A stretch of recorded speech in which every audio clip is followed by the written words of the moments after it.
जादुई टीवी। सुनो, तुम्हारे बाबूजी तो कब के गुजर गए। अब उनका जो सामान है वो पड़े पड़े कबाड़ा है, बेच ही दो, कुछ पैसे आ जाएंगे। बात तो सही है। अगले संडे फुर्सत में। अगले संडे रोहित सारा सामान कबाड़ी को घर बुला के दे देता है। तभी उसकी नजर बाबूजी की पुरानी टीवी पर जाती है, जो इतने सालों तक कूड़े में पड़ी थी, फिर भी चमचमा रही थी। टीवी तो देखो, जैसे एकदम नई हो। हाँ, बाबूजी को टीवी देखना बहुत पसंद था। उनका सपना था वो टीवी पे आए। एक बार मौका भी था जब वो अपने गांव के गाने सुनाने किसी चैनल पर जाने वाले थे, पर मैं और मेरा भाई लड़ पड़े और बाबूजी को घर पर ही रुकना पड़ा। चला के देखें क्या? हाँ हाँ, क्यों नहीं, देख लेते हैं। पर शायद बाबूजी ने उस लड़ाई के दिन के बाद टीवी देखना ही छोड़। टीवी चालू करने के लिए उसमें केबल वायर लगा दिया जाता है। एक न्यूज चैनल चालू हो जाती है। स्वर्ग की सीढ़ी के रास्ते हैं तीन, तीनों के तीन रास्ते हैं संगीन। पहला रास्ता है सांप की बीन, दूसरा रास्ता घर में बिछा कालीन, तीसरा रास्ता कलकत्ता से चीन। ये क्या कुछ अच्छा लगा दो। अरे आप बोलो तो सही, कोई अच्छी खबर सुना देता हूँ। मेरा तो काम ही खबर देना है। अरे बाप रे, टी बात कर रही है। हाँ, ये न्यूज वाला मुझसे। हाँ हाँ, आपसे ही तो बात करूंगा ना, आपके घर में हूँ। अरे ये सपना है क्या? तुम हमसे नहीं कर सकते? अरे सपना नहीं भाई साहब, ये टीवी जादुई टीवी है। बोलो क्या खबर सुननी है, वरना ब्रेक लेने का टाइम आ। सुप्रिया घबरा के टीवी बंद कर देती है। वो क्या? अरे एक बार और चालू करके देखे, फिर से बात करेगा तो चैनल बदल देंगे। सुप्रिया फिर टीवी चालू कर देती है। अरे ऐसा कोई मुंह पे टीवी बंद करके जाता है क्या? मुझे बुरा लगा आपका नेचर। चाय तो पूछो। सुप्रिया टीवी के बटन से चैनल बदल देती है। अब टीवी पर एक फिल्म चल रही है। अरे ये तो सूर्यवंशम है ना? हाँ, और ये ठुर को जहर की खीर दे दी और उसको पता भी नहीं है। ए भाई, खीर मत पीना, उसमें जहर है, मत पीना। ठीक है महाशय, जैसा आप कहें। हाँ। अरे आपकी बात मान ली, पूरी पिक्चर ही अब तो बदल जाएगी। मतलब ये सच जादुई टीवी है? तभी वहां कबाड़ी आ जाता है। भैया टीवी 150 रुपए दूंगा, चलेगा? अरे 1.5 करोड़ में भी ना दे तुमको ये टीवी हम। अरे 1.5 करोड़ खरीदने को होते तो तुम्हारे घर में ये पानी चाय नहीं पीता, अंबानी या टाटा घर बैठा कोल्ड कॉफी पीता। रोहित कबाड़ी साफ करके उसे वहां से चलता करता है और अपने भाई शशिकांत को फोन लगा के बुलाता है। शशि थोड़ी ही देर में वहां पहुंच जाता है। क्या हो अरे गया? बाबूजी का टीवी याद है?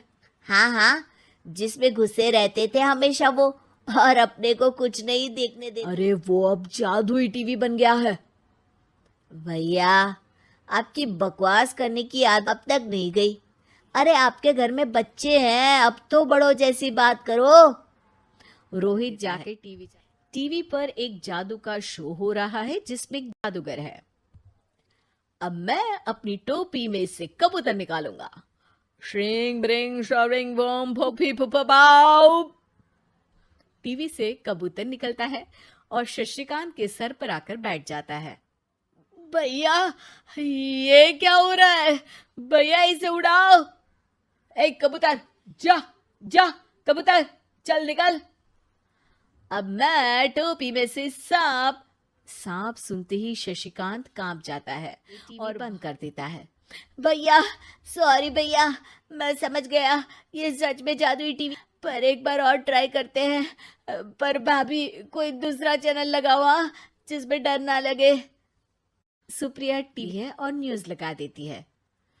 अरे कितने दिनों बाद मुझे याद आया, बताइए क्या खबर सुनाओ। और ये नया आदमी कौन है? ये मेरा भाई है शशिकांत। ओह यस, वही है ना जिससे तुम लड़ लिए थे किसी बात पे और तुम्हारे बुढ़ाओ पिताजी गुस्सा को संन्यास दे दिया था। हैं? तुमको कैसे पता ये सब? टीवी में रहने वाले आदमी से लेकर कबूतर तक को तुम्हारे बाबूजी और तुम्हारी बातें पता है, इसलिए तो ये जादुई टीवी है। ये टीवी क्या कर सकती है वैसे? तुम जो मांगो दे सकती है। कहानी बदल सकते हो, खबर बदल सकते हो, कोई चीज मांग सकते हो। अरे भैया, ये टीवी मैं लेके जा रहा हूँ। बाबूजी का लाडला तो मैं ही था ना। अरे ऐसे कैसे? मैं बड़ा बेटा था। अब तक मेरे घर में टीवी थी ना। अब तक कहाँ गए थे पिताजी के लाडले? तुम्हारी गलती का एहसास भी है। अरे भैया, ज्यादा ना बोलो वरना भूल गए आपके दांत तोड़ दिए थे मैंने उस लड़ाई में। मेरी बीवी के सामने मेरी बेइज्जती करता है। रुक। दोनों भाई हाथापाई पे उतर जाते हैं। रुकता हूं तुझे कि कौन बड़ा है। अरे छोटे का दम तो देख लीजिए आप। ये खबर आपके बाबूजी को देता हूँ। तभी टीवी अचानक बंद हो जाता है। अरे शायद टीवी नाराज हो गया। और लड़ लो, आए बड़े खली बनने। टीवी से एक तेज रोशनी निकलती है और टीवी में बाबूजी दिखाई देते हैं। बापूजी आप? इतना चकरा क्यों रहा है? अपने बाप को नहीं पहचानता क्या? ये तो ऐसा ही है बाबूजी। प्रणाम बाबूजी। अरे चुप कर, तुम दोनों ही उल्टे हो। तुम्हारी वजह से मैंने टीवी में आने के सपने को छोड़ दिया, तुम्हारी लड़ाई की वजह से। और तो और, जितना मैं अपनी बीवी को नहीं देखता था उतना टीवी को देखता था, वो भी छोड़ दिया तुम दोनों की लड़ाई की वजह से। और अब मरने के बाद जब मैंने टीवी को जादुई टीवी बना दिया तो भी तुम इसका फल लेने की जगह लड़ रहे हो। तुम तो लायक ही नहीं हो। अब तुमको बाबा जी का ठुल्लू भी नहीं मिलेगा। बाबूजी चले जाते हैं। टीवी बंद हो जाता है। रोहित और शशिकांत गिड़गिड़ा के टीवी के सामने हाथ जोड़ के बाबूजी को बुलाते हैं, पर टीवी सिर्फ धुआं निकालता रहता है।